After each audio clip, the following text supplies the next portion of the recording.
Hi everyone. Now this week there's been lots and lots of gardening. So here we are, the barrows are all loaded up, mainly with Glenda's flowers. So we've headed over to the allotment and Glenda's been planting up all of those flowers that she's grown from seeds.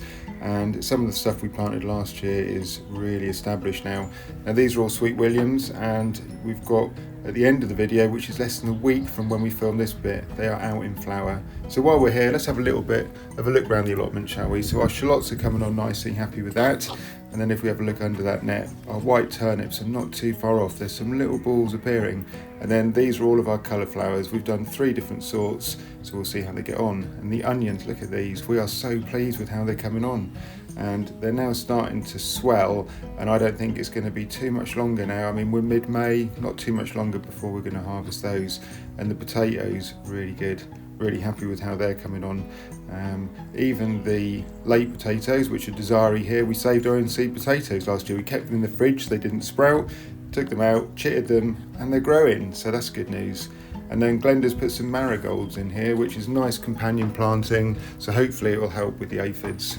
And the brassica cage, the cabbages are coming on well now. 2 or 3 have been taken off by probably slugs, I think, but most of them are doing well. And the asparagus, look at this. Unfortunately, 1 more year before we can take it, but it's looking really strong. Carrots, well coming through now, really pleased with those, but they're under the mesh, so the carrot fly will hopefully be kept at bay. And then all of the salads, we're like rabbits at the moment, and I mean in an eating sense, just to be clear to everybody. And we are eating lots and lots of salad. We've got some small beetroot, which we're about to take. We've got different varieties of lettuce, we've got radish, we've got rockets. So yeah, we are eating a very healthy diet at the moment. And the garlic is, again, like the onions, not too far away from being harvested now, so that will create some more space on the allotment. And then we're moving into the broad beans. They're the spring plantings. These are the overwintered ones, and they are well away. I think in the next week we're going to be eating broad beans. So just have a quick look, because I did see some the other day. Not in there, Mark. You need to go to your left. There you go. And look at them. They are coming on strong. So we'll be having those in salads in the next week as well. And then our final section is mainly fruit, but we've put the peas in this bit this year because we had some raspberries which didn't grow. So we're making use of the space, and then we've got all of our different currant bushes and the raspberries and gooseberries. But the thing which I'm really pleased about is the strawberries. Look at these, they look so healthy, and they've now been pollinated. We're going to have to get that net over soon, and hopefully we'll have some for Wimbledon. Lovely. So the weather took a bit of a turn in the middle of the week, and they're predicting frost. So I've covered the potatoes with some fleece. It's really windy, and I'm not sure if it's going to hold, but I've put the hoops on to keep the net off the actual potatoes. So we'll see what happens. So I went up 2 days later, and this is the neighbours. They hadn't covered theirs, and they are looking pretty sick. They'll recover, but the frost has really got those potatoes. Look at the leaves, they're black, they're sort of gone limp. Oh dear, this is not good. So I'm feeling pretty chipper now because I've put my fleece on, haven't I? And it's held, it's all in place despite the pretty vicious winds that we had. So I'm pleased about that. So now it's time to reveal the potatoes.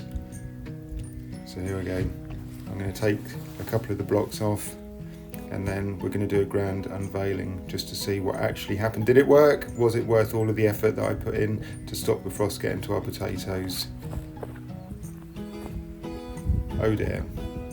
Oh dear. No, we still have frost despite putting the fleece over and keeping hoops there to stop it touching them. The potatoes have still got the frost. Very disappointed.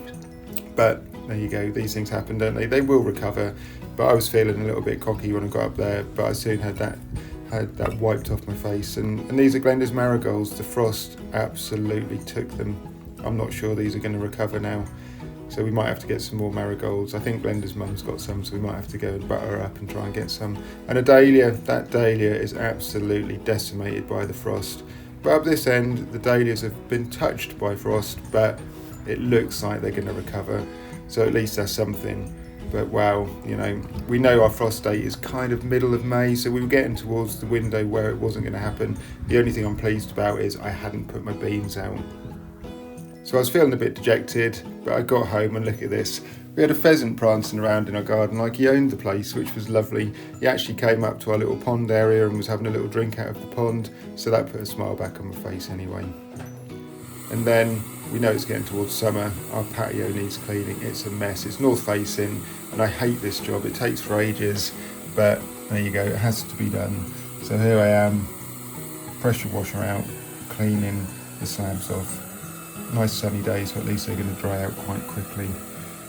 I had my ear defenders on. Glenda didn't quite get my head in.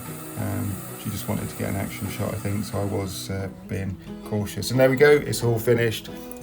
Everything's back on the patio. Glenda's now titivated and accessorised, so we are ready now for summer. We just need the weather to come and we'll be out there, chimney lit, nice glass of wine, happy days. And look at this, I'm really pleased with how the patio came up.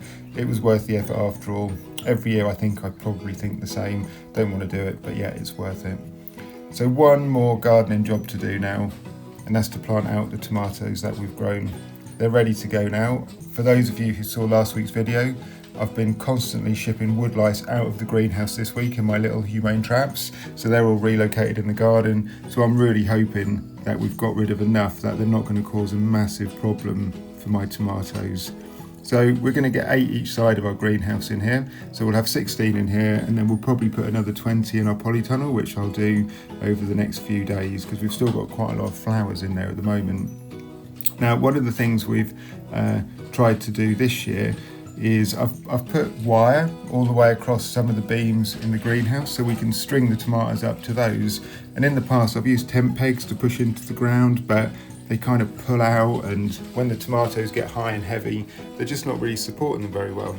So in the greenhouse, in the potting shed, I had quite a lot of the old fence posts that they use for electric fences, which have been cut off. I used to push them into the net to hold it up the allotment, but it used to put holes in it, which wasn't great. So I thought these are much more heavy duty. So there you go, I've just pushed them in, and I'm just getting some twine now up to the wire at the top. So these tomatoes are now in, the twine's in place, they are just ready to grow and hopefully not be eaten off by the woodlice. So now it's over to the other side of the greenhouse. We're growing some heritage varieties here, so we've got a mixture of some Italian plum tomatoes, some beef tomatoes, some black cherry tomatoes. So we've got a good mix here, so we'll see how they get on. So now I'm just going to put the twine in on this side as well. And once we've done that, then that's job done. So let's have a look. How does it look? Yeah, happy with that. And here's all the tomatoes lined up in order of name. Makes me look a bit special, I know, but I just thought it would be easier for when I take them over to the polytunnel. And there's the other one. So then I put a beehive out in our garden. There's nothing in it, but I thought if there's any swarms about, because we're in the middle of swarm season, this is a good opportunity to get a free nucleus of bees. So we'll see what happens. I'll let you know if we get one in there.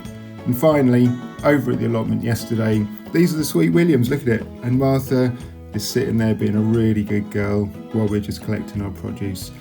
Have a good week, everyone. See you next week. Thanks for watching. Take care. Bye.